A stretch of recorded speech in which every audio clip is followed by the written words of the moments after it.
அரிமளம் அரசு தொடக்கப்பள்ளி உதவி தலைமை ஆசிரியர் பெருமாள் கைது செய்யப்பட்டதை கண்டித்து போராட்டமானது நடைபெற்று வருகிறது. அதனை அண்மை செய்தியாக பார்த்துக் கொண்டு வருகிறோம். இதுகுறித்த முழு விவரங்களை வழங்க செய்தியாளர் சாமிநாதன் நம்மோடு இணைப்பில் காத்திருக்கிறார். சாமிநாதன், வணக்கம். விவரங்கள்.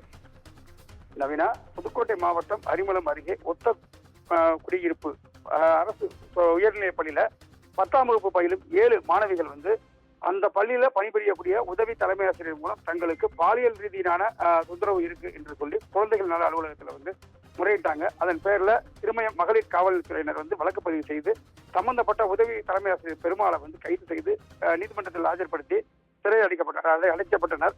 இதைத் தொடர்ந்து அந்த சம்பந்தப்பட்ட உதவி தலைமை ஆசிரியர் சஸ்பெண்ட் செய்து முதன்மை கல்வி அலுவலர் சண்முகம் உத்தரவிட்டாரு. இந்நிலையில பல்வேறு தரப்பினர் இவருக்கு எதிர்ப்பு தெரிவித்து தொடர்ந்து மாணவிகளுக்கு எதிராக பாலியல் தொந்தரவு நடைபெறும் சொல்லி நேற்று மாலை கூட மாவட்ட ஆட்சியர் அலுவலகம் அருகே புதுவை மாவட்ட ஆட்சியர் அலுவலகம் அருகே கூட ஆர்ப்பாட்டம் நடைபெற்றது.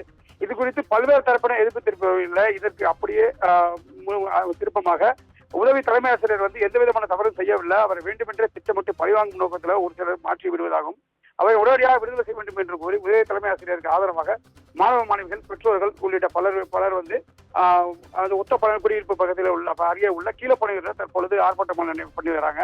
இவங்க அவர் மேல எந்த தவறும் இல்லை, எது திட்டமிட்டு பழிவாங்கும் நோக்கத்தில் செய்யப்படுதுன்னு சொல்லி அவங்க முழக்கம் எழுப்பி வர்றாங்க. விவரங்களுக்கு நன்றி சாமிநாதன்.